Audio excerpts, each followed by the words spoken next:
you very much for your testimony, both written and oral, and the chair recognizes Thomas Wood from Salem, who is who is representing the Autistic Advocacy Network. The Autistic Self-Advocacy Network, which was founded by Ari Neiman, who is presently serving on the National Council on Disability in the Obama administration.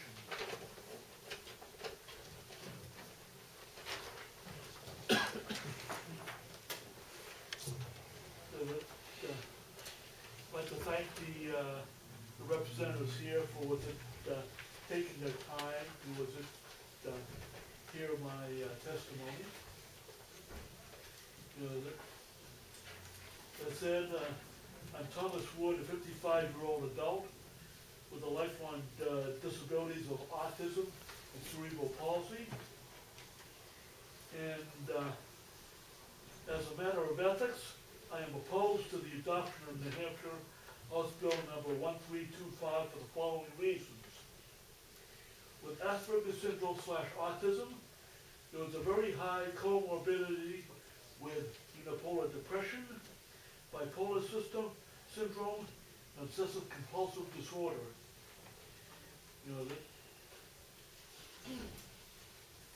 Within my own contacts in the autism disability community, I even know personally a graduate student with doctoral candidate in mathematics with autism, with dissociative identity disorder, multiple personalities, and she would be she's definitely vulnerable to being coerced, into would be coerced in doing something that she would not be able to get out of. Assisted suicide. My own mental health care provider is well aware of the crisis in the mentally ill not being able to obtain treatment when needed. And their focus is on suicide prevention, not to enable it. Especially when the mentally ill, physically disabled, are in some form of emotional crisis. I personally have been in the suicide prevention business, as an adult with lifelong developmental disabilities since my early childhood, with respect to caring for my mentally ill mother, who of course has passed on while she was alive and unable to even access mental health care treatment due to changes in mental health care consent treatment laws related to the deinstitutionalization of the mentally ill starting in the 1960s. The developmentally disabled are a very vulnerable population where this New Hampshire House Bill is worded in a way which, as I see, has zero protections for abuse and coercions of these persons to end it all for the convenience of those who are charged with their care, safety, and well-being. I see this issue from two perspectives: my own lifelong disabilities of autism and cerebral palsy, and from being a caregiver to a mentally ill parent who had to be kept from committing suicide for her own protection.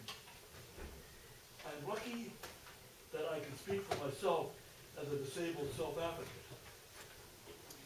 Last year, up in River Grove, Illinois, severely autistic teenager Alex Sportolakis had no voice when his own mother had been stabbed him 50+ times with a kitchen knife as he lay there in his bed, strapped down and helpless at home in restraint. The criminal defense for Alex's mother is going to be that she did it as an act of mercy. I find myself thinking that this bill will encourage more euthanasia of the disabled. That is how I see this bill Thank you very much for your testimony. We appreciate it very much. Any questions? Are there any questions? I don't see any. Thank you very much for coming. The chair recognizes Dr. Patrick Clary, representing the New Hampshire Medical Society.